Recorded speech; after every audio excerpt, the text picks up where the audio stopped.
Hello students, how are you? कैसे हैं आप? बिल्कुल ठीक।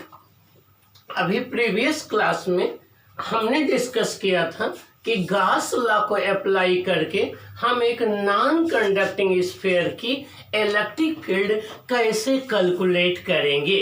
वहाँ पर हमने 3 केसेस डिस्कस किए थे, एक इंटरनल पॉइंट, एक सरफेस और एक्सटर्नल पॉइंट। और रिजल्ट ये प्रूव किया था आपके सामने कि किसी नॉन कंडक्टिंग स्फीयर के अंदर सेंटर पर इलेक्ट्रिक फील्ड 0 होता है और सेंटर से सरफेस तक वो ई प्रोपोर्शनल आर मीन्स सेंटर से डिस्टेंस के डायरेक्टली प्रोपोर्शनल में होता है। सेंटर पर मैक्सिमम होती है और सरफेस पर मैक्सिमम होती है इलेक्ट्रिक फील्ड, और किसी एक्सटर्नल पॉइंट के लिए वो पॉइंट चार्ज का बिहेव करती है। अब हम डिस्कस करेंगे कि कोई एक थिन इनफाइनाइट शीट हो। क्या हो?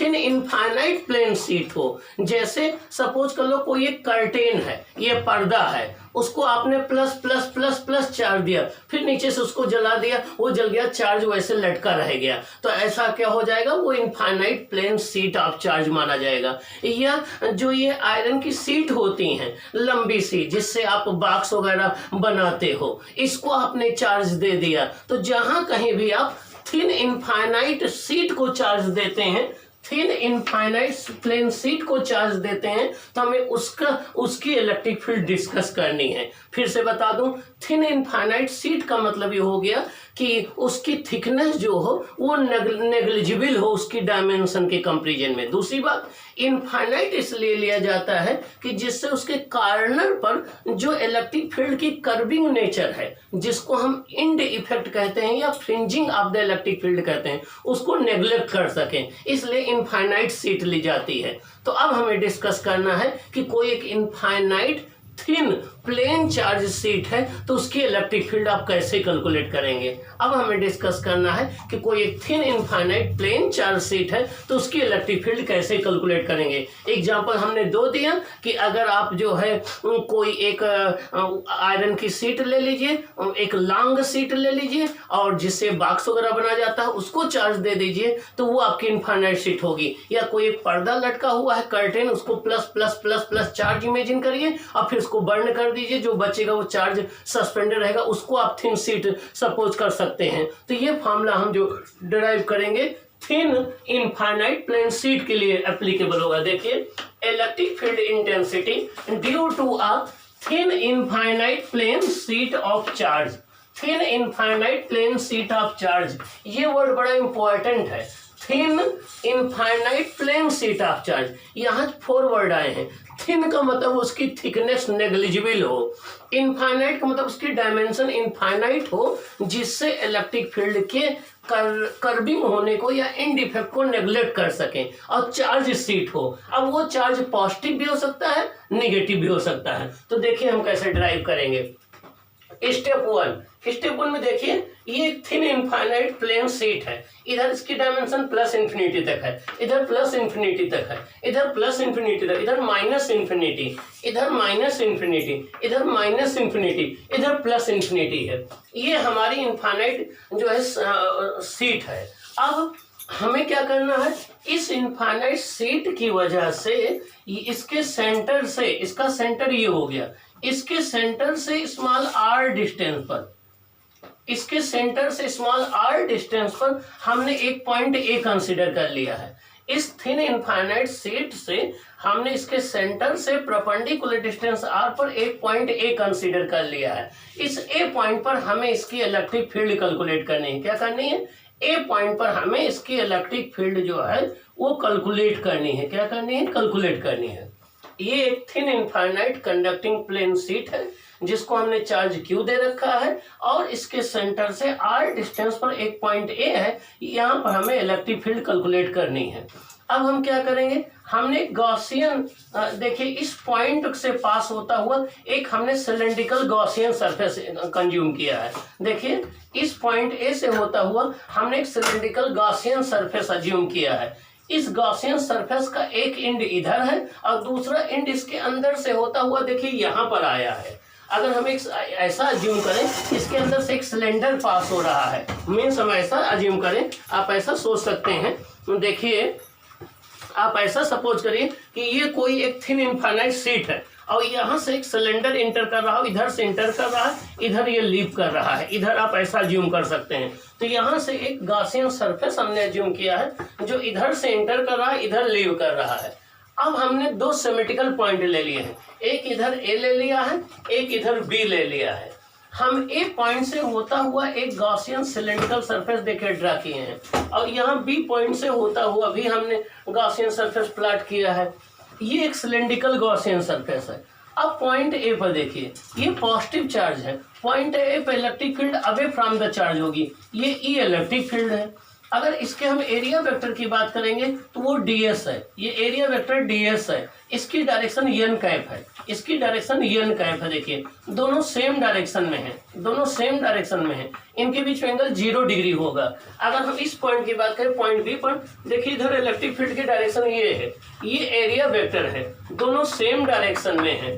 अब हमें पॉइंट ए पर इलेक्ट्रिक फील्ड फाइंड आउट करना है। क्या करना है? पॉइंट ए पर इलेक्ट्रिक फील्ड फाइंड आउट करना है। देखिए हम लोग कैसे कैलकुलेट करते हैं।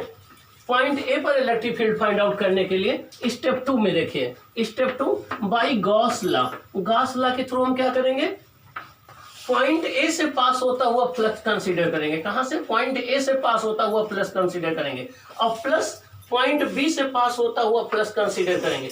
इस सिलेंडर के कर्व सरफेस से कोई फ्लक्स नहीं पास होगा। रीजन क्या है कि इसके इलेक्ट्रिक फील्ड परपेंडिकुलर होंगी और केवल इस सर्कुलर सरफेस से पास होगा, इस सर्कुलर सरफेस से पास होगा। तो हम पॉइंट ए से पास होने वाला फ्लक्स कंसीडर करेंगे, पॉइंट बी से पास होने वाला फ्लक्स कंसीडर करेंगे और इस सिलेंडर के कर्व सरफेस से कोई फ्लक्स नहीं पास होगा क्योंकि इलेक्ट्रिक फील्ड लाइंस इसके परपेंडिकुलर होंगी। तो ई डॉट डी ए 0 आ जाएगा। अब आप देखिए, पॉइंट ए पर फ्लक्स हो जाएगा E dot D S, point B पर हो जाएगा E dot D S equal to Q upon epsilon naught. ये हो जाएगा ई डी एस cos 0, दोनों सेम डायरेक्शन में है तो cos 0 हो जाएगा। ये हो जाएगा E D S cos 0 equal to Q upon epsilon naught. अब आप देखिए, ई इलेक्ट्रिक फील्ड है, ये यूनिफॉर्म होगी इसके हर एक पॉइंट पर, चाहे जो पॉइंट लेंगे उसको इंटीग्रेशन के हमने आउटसाइड कर लिया। इंटीग्रेशन यहाँ ds बचा, cos 0 1 हो जाएगा। यहाँ पर इलेक्ट्रिक फील्ड को आउटसाइड में कर लिया, ये इंटीग्रेशन ds हो जाएगा equal to Q upon epsilon naught आ जाएगा। ये आपका ds क्या है? Total area. इसके टोटल एरिया को हमने a कंसीडर कर लिया है। क्या कर लिया है? a कंसीडर कर लिया है, तो ds a आ गया। ऐसे इसके भी एरिया को हमने a कंसीडर कर लिया है, तो ये आपका a आ गया। e into A plus E into A equal to Q upon epsilon naught आ गया। 2EA ये हो जाएगा आपका 2EA इक्वल टू हो जाएगा क्यू अपॉन एप्सिलॉन नॉट। अब यहाँ क्यू क्या है? क्यू जो इनक्लोज्ड चार्ज है, हमने मान लिया कि इस सिलेंडर के अंदर जो इनक्लोज्ड चार्ज है वो क्या है? क्यू है। यहाँ क्यू क्या है? क्यू जो है वो इस सिलेंडर के अंदर इनक्लोज्ड चार्ज है, इस दोनों सरफेस के अंदर, उसको हमने क्यू ले लिया, क्यू अपॉन एप्सिलॉन नॉट। ये हो जाएगा 2EA equal to Q upon epsilon नॉट। तो E इक्वल टू क्या आ जाएगा? Q upon A into 1/2 epsilon. और Q अपॉन ए क्या है? ये है sigma surface charge density. Q upon A क्या है? Surface charge density. इसको किससे डिनोट करते हैं? सिग्मा से। तो ये हो गया E equal to sigma upon 2 epsilon naught. ये इलेक्ट्रिक फील्ड का रिजल्ट आ गया किसी इनफाइनाइट थिन कंडक्टिंग शीट का। अब देखिए, ये दो फैक्टर पर डिपेंड करता है। इसको वेक्टर नोटेशन में लिखेंगे तो हो जाएगा vector E equal to sigma upon 2 epsilon naught into n cap. देखिए vector E equal to sigma upon 2 epsilon into n cap. n cap क्या है? n कैप की डायरेक्शन ये है। देखिए ये पॉजिटिव चार्ज है तो इलेक्ट्रिक फील्ड n कैप की डायरेक्शन होगी आउटवर्ड। ये नेगेटिव चार्ज होगा तो electric field towards the sheet होगी। तो ये वेक्टर फॉर्म हो गया। यहाँ से देखिए इलेक्ट्रिक फील्ड किस पर डिपेंड करता है? सिग्मा पर। अगर सिग्मा ग्रेटर होगा तो इलेक्ट्रिक फील्ड ग्रेटर होगा, अगर सिग्मा स्मॉलर होगा तो इलेक्ट्रिक फील्ड स्मॉलर होगा। सिग्मा क्या है? Surface charge density. सिग्मा क्या है? Surface charge density. तो अगर सिग्मा ग्रेटर होगा तो ई ग्रेटर होगा, सिग्मा स्मॉलर होगा तो ई स्मॉलर होगा। ओके, अब इसका कुछ डिस्कशन हम कर लें। एक बड़ी इंपॉर्टेंट पॉइंट देखिए, अब इसका हम डिस्कशन करते हैं कि क्या क्या पॉइंट इसमें इंपॉर्टेंट है आपके एग्जाम के लिए भी। देखिए अब इसमें ओके, बेटा देखिए एक बार मैं फिर डिस्कस कर दूं, यहाँ पर E इंटू ए ये आ जाएगा, E इंटू ए ये आ जाएगा, ये 2E ये आ जाएगा, equal to Q upon epsilon naught आ जाएगा। तो E इक्वल टू क्या हो जाएगा, Q upon A into 1/2 epsilon naught. अब क्यू अपॉन ए क्या होता है, ये सिग्मा होता है। क्यू अपॉन ए क्या होता है, सिग्मा होता है। सिग्मा को क्या कहते हैं, सरफेस चार्ज डेंसिटी। क्या कहते हैं, सरफेस चार्ज डेंसिटी। तो सिग्मा अपॉन 2 एप्सिलॉन नॉट हो जाएगा। ये एक स्केलर रिलेशन है, इसको वेक्टर फॉर्म में लिखेंगे तो कैसे आएगा, vector E equal to sigma upon 2 epsilon naught into N cap. Vector E equal to sigma upon 2 epsilon naught into N cap. अब ई प्रोपोर्शनल किसके है, सिग्मा पर है। ई किस पर डिपेंड करेगा, सिग्मा पर। सिग्मा अगर ग्रेटर होगा तो ई ग्रेटर होगा, सिग्मा स्मॉलर होगा तो ई स्मॉलर होगा। अब इसके कुछ रिजल्ट हम डिस्कस। स्टूडेंट्स देखिए, अब हम डिस्कस करें कि ये जो रिजल्ट्स आए थे आपके, इन ये रिजल्ट में इंपॉर्टेंट क्या क्या बातें हैं। देखिए first point discussion.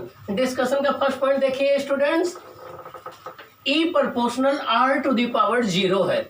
E proportional r to the power 0 का मतलब क्या हुआ कि इलेक्ट्रिक फील्ड डिस्टेंस पर डिपेंड नहीं करती है। इलेक्ट्रिक फील्ड डिस्टेंस पर डिपेंड नहीं करती है। इसका मतलब इनफाइनाइट थिन प्लेन शीट की इलेक्ट्रिक फील्ड जो वैल्यू यहाँ होगी वही यहाँ होगी, वही यहाँ होगी, हर जगह सेम होगी। वो आपके डिस्टेंस पर डिपेंड नहीं करती है, आर पर डिपेंड नहीं करती है। तो फर्स्ट पॉइंट है E proportional r to the power 0। ये बड़ा इंपॉर्टेंट रिजल्ट है। कहोगे क्यों, आपको रीजन मैंने बताया था कि एक पॉइंट चार्ज की इलेक्ट्रिक फील्ड 1/r² पर डिपेंड करती है, एक डाइपोल की इलेक्ट्रिक फील्ड 1/r³ पर डिपेंड करती है, एक इनफाइनाइट लाइन वायर चार्ज की इलेक्ट्रिक फील्ड 1/r पर डिपेंड करती है। लेकिन देखिए थिन इनफाइनाइट प्लेन शीट की इलेक्ट्रिक फील्ड r पर डिपेंड नहीं करती है, r to the power 0। Second point देखिए, ई प्रोपोर्शनल सिग्मा है। मीन्स सिग्मा अगर सिग्मा लार्जर होगा तो इलेक्ट्रिक फील्ड स्ट्रांगर होगी, सिग्मा स्मॉलर होगा तो इलेक्ट्रिक फील्ड वीकर होगी। मीन्स इलेक्ट्रिक फील्ड की वैल्यू चार्ज डेंसिटी पर डिपेंड करती है। कंडक्टर के जिस पॉइंट पर जहां पर चार्ज डेंसिटी ज्यादा होगी वहां पर इलेक्ट्रिक फील्ड स्ट्रांगर होगी, जहां पर चार्ज डेंसिटी कम होगी वहां पर इलेक्ट्रिक फील्ड वीकर होगी। अगला पॉइंट देखिए, अगर ये पॉजिटिव प्लेन शीट है, मीन्स अगर इसकी सिग्मा जो है वो ग्रेटर देन 0 है। ग्रेटर देन 0 का मतलब हो गया ये पॉजिटिव चार्ज प्लेन शीट है, तो किसी भी पॉइंट पर इसकी इलेक्ट्रिक फील्ड होगी अवे फ्रॉम द शीट। देखिए इसको बोलेंगे रेडियली आउटवर्ड।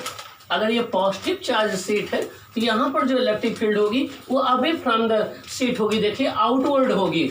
अगर ये निगेटिव प्लेन शीट है मीन सिग्मा लेस देन 0। अगर ये निगेटिव प्लेन शीट है तो किसी भी पॉइंट पर जो इलेक्ट्रिक फील्ड होगी देखिए वो टुवर्ड्स द शीट होगी। क्या होगी, टुवर्ड्स द शीट होगी। क्या होगी, टुवर्ड्स द शीट होगी। तो इलेक्ट्रिक फील्ड की डायरेक्शन किसी पॉइंट पर इस बात पर डिपेंड करेगी कि ये प्लेन शीट कैसी चार्ज है, पॉजिटिवली चार्ज है या निगेटिवली चार्ज है। पॉजिटिव चार्ज के केस में किसी भी पॉइंट पर electric field away from the sheet होगी, निगेटिव चार्ज के केस में टुवर्ड्स द शीट होगी। ये इंपॉर्टेंट पॉइंट हो गया। तो इस तरीके से आपने देखा कि इनफाइनाइट, फिर मैं इंपॉर्टेंट बात बता दूं, ये थिन इनफाइनाइट प्लेन शीट है। तो थिन इनफाइनाइट प्लेन शीट के केस में जो इलेक्ट्रिक फील्ड है वो equal to sigma upon epsilon naught होती है। यहाँ सिग्मा सरफेस चार्ज डेंसिटी है, एप्सिलॉन नॉट जो है वो electrical permittivity of free space है। क्या, electrical permittivity of free space है। ओके, अब अगर हम देखेंगे स्टूडेंट्स, हम यहाँ एक स्पेशल केस डिस्कस करेंगे। एक स्पेशल केस में हमने क्या किया कि थिक शीट कंसीडर कर लिया। क्या कर लिया, थिक शीट कंसीडर कर लिया। जब थिक शीट कर लेंगे, देखिए ये इस पर चार्ज हमने इसको जो है क्यू दे रखा है, ये थिक शीट है।